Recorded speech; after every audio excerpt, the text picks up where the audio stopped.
Hello everyone! Welcome back to Art Impressions Watercolor Back to Basics. This is Kendra Krebs with you, and I am here to teach you how to make this really adorable teacup poppy little composition, okay? So today we are going to start with our sets. So I'm going to use number 5824 poppy set. I'm going to use a couple of these stamps in here. So this main one in the middle, this little leaf, I'm going to use this one here, and then this little flower here. So I'm going to use quite a few of the poppy set stamps for this. I'm also going to use the teeny tiny grass right here, and this is from foliage set 4051. And additionally, I'm going to use the little teacup or teapot vase here. And this is 5123 watercolor decorative jar set. So of course I have my Canson paper. Let me just zoom in a little bit here so you can see. I have my, I did this on my Canson paper that I quartered. So I'm gonna go ahead and grab a new piece of paper and we will get started, okay? So here is my new piece, and I am going to use the smooth side. The other side is a little bit more textured, which is also great. There's no right or wrong way, but the last couple of years I've really enjoyed using that smooth side. So it's totally up to you. Whichever side you like better is fine to use. Now, I am going to first grab my stamp. So this is my little teapot vase stamp. And I'm gonna grab a little practice paper here. So this is a paper from one of my previous tutorials where I did the tulips. So I'm gonna use this paper again to stamp off, okay? So we'll take number 565 first, and I'm going to ink my vase. So we're going to get this all inked up. And this is a lot of ink on here. It's too much for this. So I'm going to stamp off one time onto this trash paper. And then I'm going to stamp onto my project paper here. So I'm going to decide where I want it. And then just stamp it down. Okay, now that I have my little container on here, I'm going to grab my number 4 brush and get that nice and wet, taking off the excess water. I'm going to begin by just pulling out some of the color here with the water. So I don't have any ink on my brush. This is just the ink that I'm pulling out of the lines from that 565 that I used to stamp this image. Okay. So remember, one of the fundamental techniques on watercoloring, anything that is rounded, you want the center area to be highlighted, okay? So we want to leave that to have a nice highlight. I'm going to come down just a little bit on the edge there. And just remember, you can always come back and add in some of these lines if you feel like you've lost any of them, if they get too blurry. You can always bring in a little twin tone like this and add those lines right back in, okay? So that's probably what I'll do at the very end, just to add in some of the details back, but for now I'm not gonna worry about that. Okay, so now I'm gonna add in another color onto this vase. Whoa, that was really far zoomed in. Okay. I'm going to take number 312. So 312, I just love this color. I've used it now in the last couple tutorials. I think it's so beautiful. It's kind of it's a green, but it has a lot of blue and a little bit of gray. It's a very, very nice color. So I'm just going to add in a little bit of this color to the vase. bit down in the bottom. Notice I've still left that center area nice and highlighted. I'm not worried about, oh, this side's darker, this side's lighter. I'm only worried about making sure that I have a highlight in the center. It doesn't have to be super wide, it just has to be there, okay?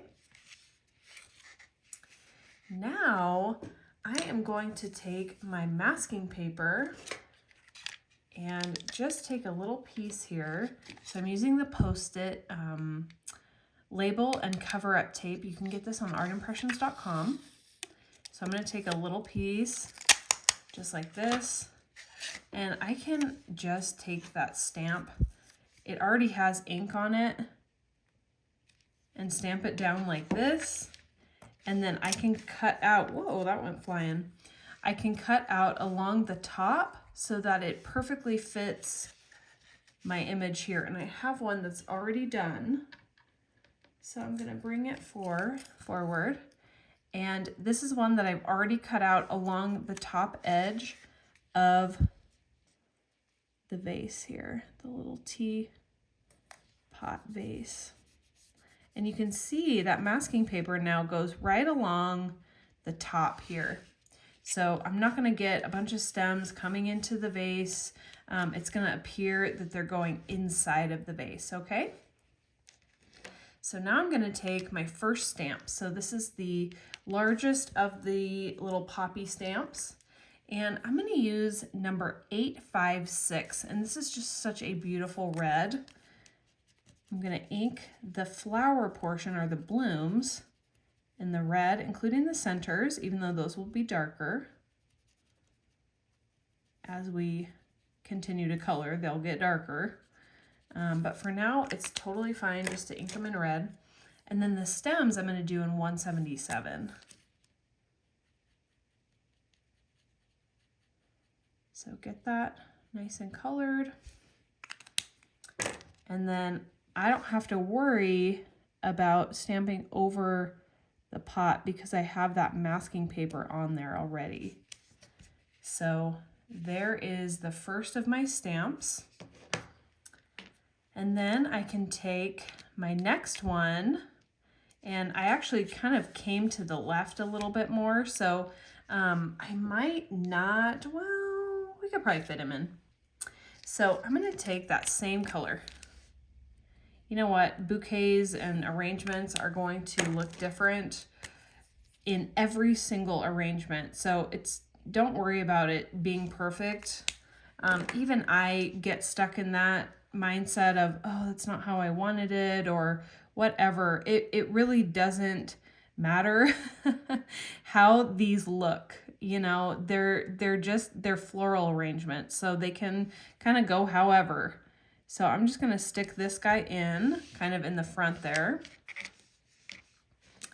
And then I'm actually gonna take a little bit of this masking paper. I'm just gonna, oh, there's a little fuzz on it. I'm just gonna grab a little piece and mask off that front flower because I don't want to stamp over that. And you don't have to be like perfect for these. You can just put the tape over it. Certainly you could stamp it like we did with the teapot, but you don't have to. You can just put a blob like this over the flower of tape just to protect it, and then you're good to go to stamp anything that you want kind of behind to appear behind those flowers. Okay, so I want this little bud to appear in the back, like further back. So I'm gonna do something kind of like this. Okay, and now because I put that little paper there, this stem is not going to come through the flower like it would have if the paper wasn't there. And while I'm right here and I have this paper on, I can take my palette and just finish up that line. So 177, I'm going to use the same green and a number 1 brush. And I'm going to take that 177 and just because I have that flower right here, the stem right here, I can just come in and finish it up so that I know this is gonna align. If I took this paper off and I tried to just freehand it, I'm sure I would do fine, but it's not likely to line up as perfectly as if you would do it with the paper still on, okay? So I'm gonna take these little papers off now that I put on. Thank you, Ruth Ann, for these cute tweezers. Ruth Ann sent me these.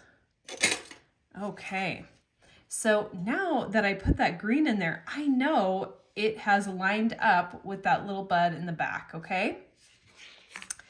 Now I can put in some leaves, and I can either leave this little masking paper on or I can take it off. I'm gonna choose to leave it on, and then if I want some greenery in the front, I can do that after I take the masking paper off. Okay, so just gonna come in. It's okay if it goes over the red. It's not a big deal. You don't want to over stamp it on the red because what do green and red make? They're gonna make kind of a muddy brown, right? So you just want to be kind of careful when you're stamping these in, that you're not going straight over the flower, like the main flowers, even though I went over this flower, it's just the edge. So I'm still gonna have this whole flower that is not gonna be mixed with the green, okay? Now I'm gonna take my number 1 brush and I'm gonna begin to pull the color out of these lines. First, I'm gonna take this little paper off. So see how those flowers now look like they're inside of the teapot here, okay? So I will take my number 1 brush and I'm just gonna begin to pull that red out of the lines.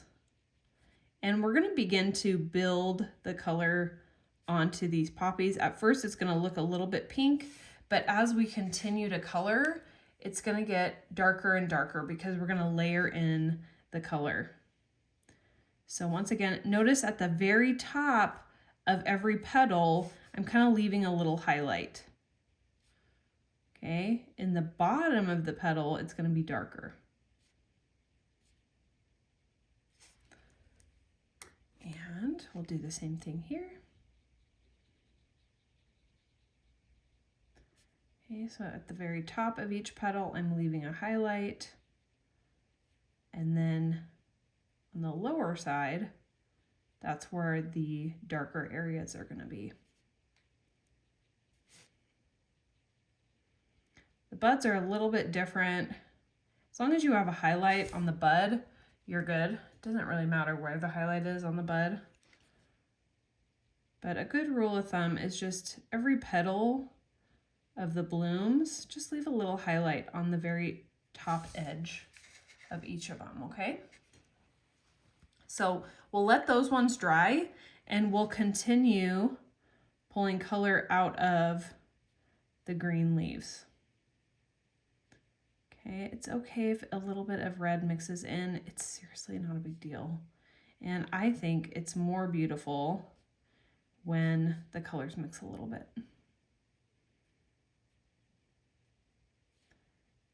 Okay. And I'm trying not to get my hand in the way. I have a tendency to do that occasionally.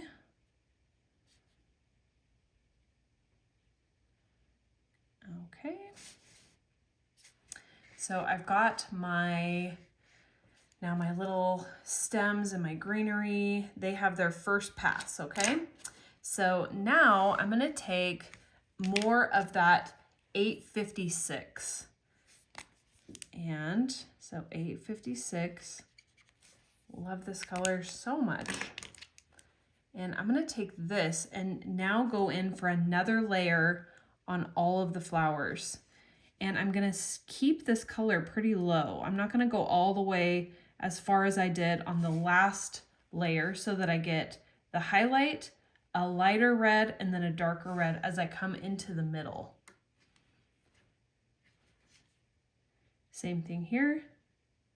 Keep it darker down below. Keep it dark below. And dark below.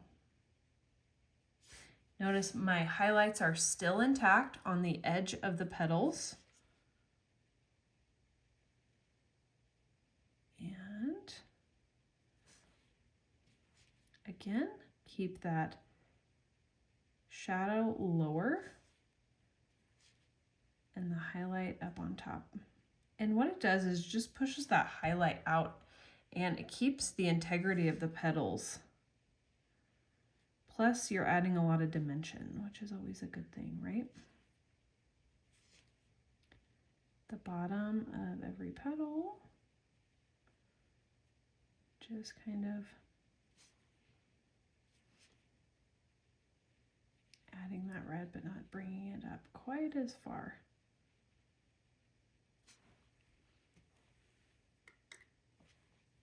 This is the same technique you would use on a rose or really any flower, especially if the petals kind of layer on themselves.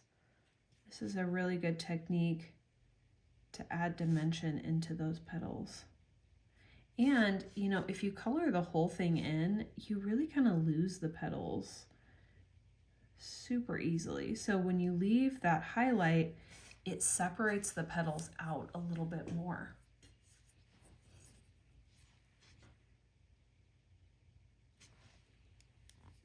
Okay, now we'll let that dry. I want to blend out this just with a bit of water before I move on. Okay. And then I'm going to go back into the green. So I'm going to grab 177, still using that #1 brush. I love this really small brush because it allows you to get into these tiny little areas.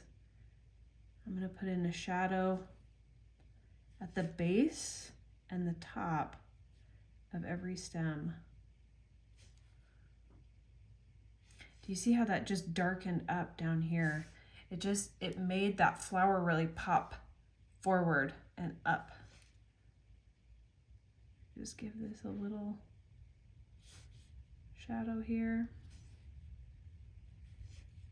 Here's that one we drew in initially. A little bit more on the leaves. Tiny bit.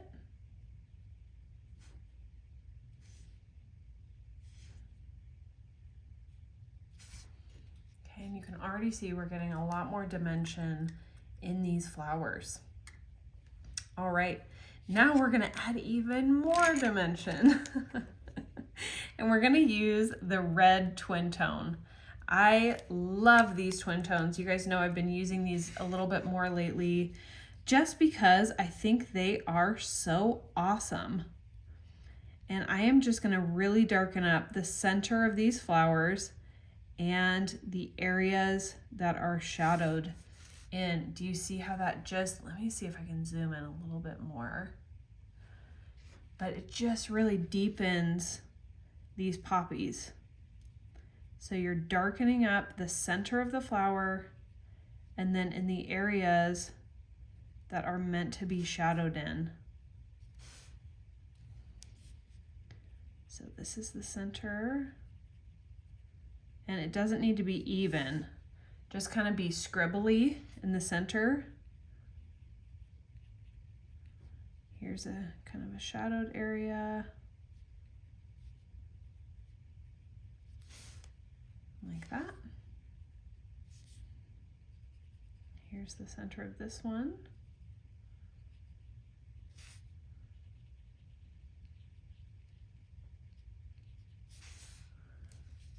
Like so. Okay. Now I'm going to take, so I would normally be using my Micron, this little guy, but I've used it so many times it's run out of ink, so I'm waiting for a new one. So I'm just going to grab like a little black Sharpie. You can also use your little black twin tone if you want, and darken in the center of that poppy with the black.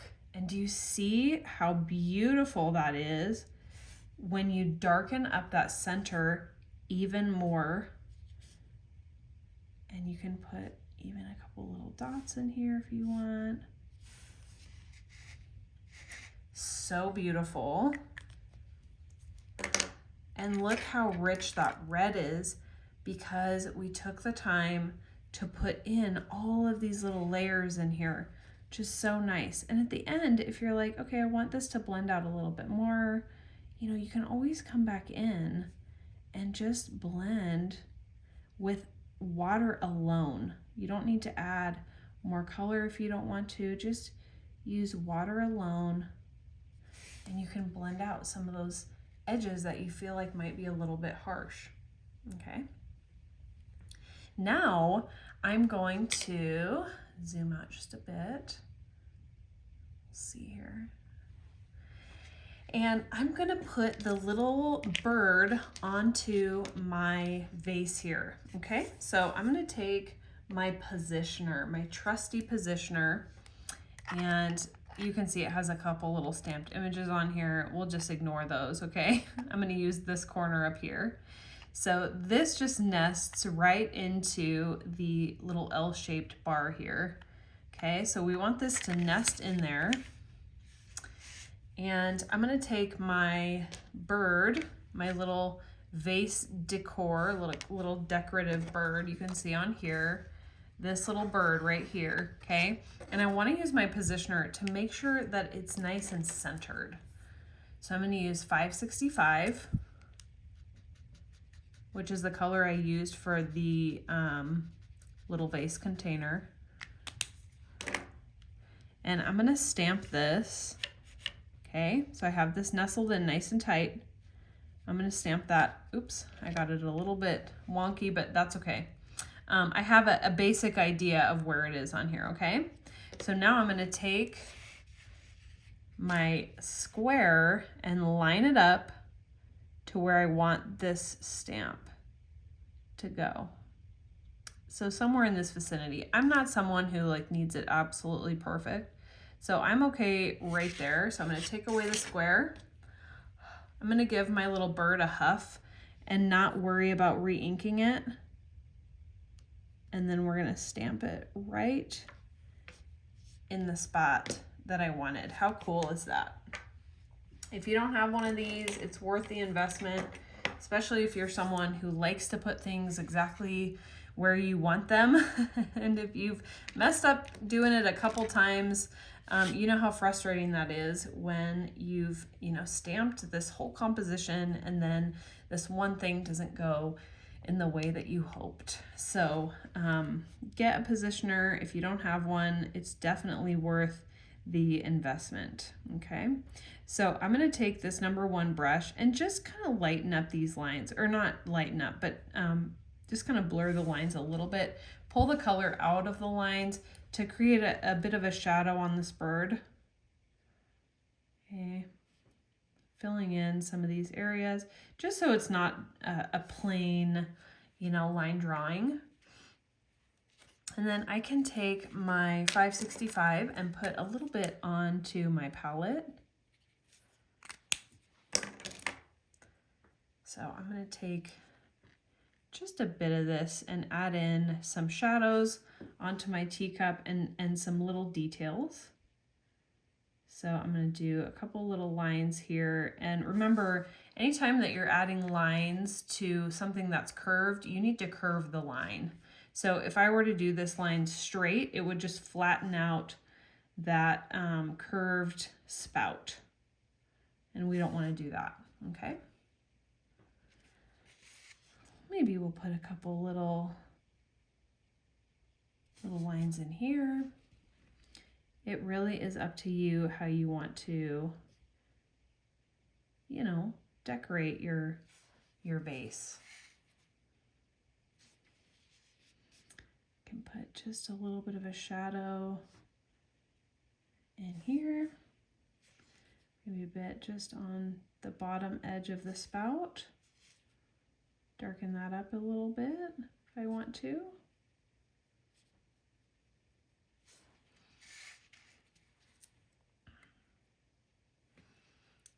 Okay, and I can take, remember I said I could use my twin tone if I wanted to at the end, and I do want to. So I'm gonna grab my blue twin tone. Now these twin tones, they come in a set, and I think there's 12. It's either 10 or 12. But there's a bunch of colors, and if you haven't used these, you will just love them. Here's a few of the other colors. Here's like a teal and a pink. Here's another blue, and here's a red. There's this gorgeous limey green. There's just a bunch of colors in this set, and I love them all. This is also one of my favorites. The brown, which is, I mean, you guys know I use these all the time. So, and so many of you guys have them too. So if you have this set, comment below. Let me know how much you love it. And let me know if you love it as much as me, because I'm just having so much fun with these lately. Okay, so I'm gonna make the little hole in the spout up top. Of course, I'm gonna add in his little eye. Even though he's a decorative bird, I'm still gonna darken that eye. And then I wanna just darken these little leaves here. Now this is your choice if you wanna do this or not. You could certainly have left the little vase as is. I thought it was pretty cute, but I'm just showing you guys what you can do if you want to. You certainly don't need to do this step, but if you've lost some of your lines like I did, this is a good option. And it just kind of brings those lines back and gives a bit more weight to your base. Okay. Now I'm going to take my number 526 and we're going to just put a little bit of a sky in here. So 526, and I'm going to take my number 4 brush, which is a little bit bigger, and I'm just going to wash in a little bit of this blue. I'm not going to be super careful. I just want the idea of a sky kind of behind here. I'm going to put some grass down below. So I just want to give the impression that, you know, this is outside. And then I'll put a little bit more on this side. And I'm not going to overdo it. I'm just going to leave it really simple. Okay. Now I'm going to take my grass stamp once I stop being a perfectionist here. You guys, you're not the only ones. You know, I always say it. I'm like, you don't have to overthink it, but here I am just adding a little bit more. You're not the only one. So if you feel like, you know, you're having difficulty, you know, with perfectionism or whatever, like I'm there with you. So here's me again, you know, oh, I want like a little bit more dark in here. Okay. You know, that's good enough, Kendra, like move on, you know. Okay. So I'm going to take my little teeny tiny grass now, and I'm just going to put a little bit of grass down in here in the very bottom. So 177 again, keeping my colors pretty simple. And I'm going to ink this grass, and I'm just going to stamp a couple of these next to the base of the teacup, or the teapot.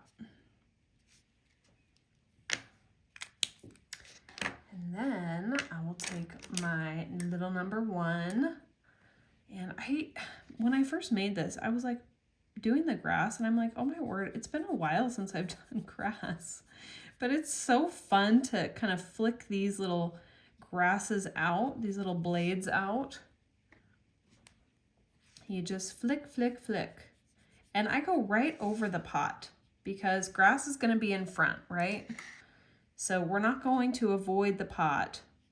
We want to give the feeling that the pot is sitting in this grass. It's kind of nestled within the grass. And then I'm just blending out a little bit of the bottom.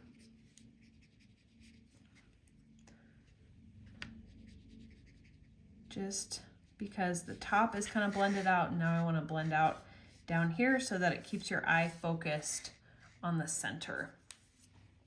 Okay, well that's pretty much it. Now I'm going to sign this using my little twin tone. Here's another good use for these. And there's my signature, and I always put the date, or the year at least, just so I can see, you know, my progress. I always think that's a really fun thing to do. When I look back a few years ago, I'm like, wow, like I do this differently, or, you know, wow, I really went through a phase where I enjoyed doing this technique. Maybe I'll try that technique again. So anyway, I hope that you enjoyed this. Comment below if you'd like to win this. Of course, I'll be giving this away. And just let me know what your favorite part was. I hope you guys have a great week, and I will see you next time. Bye.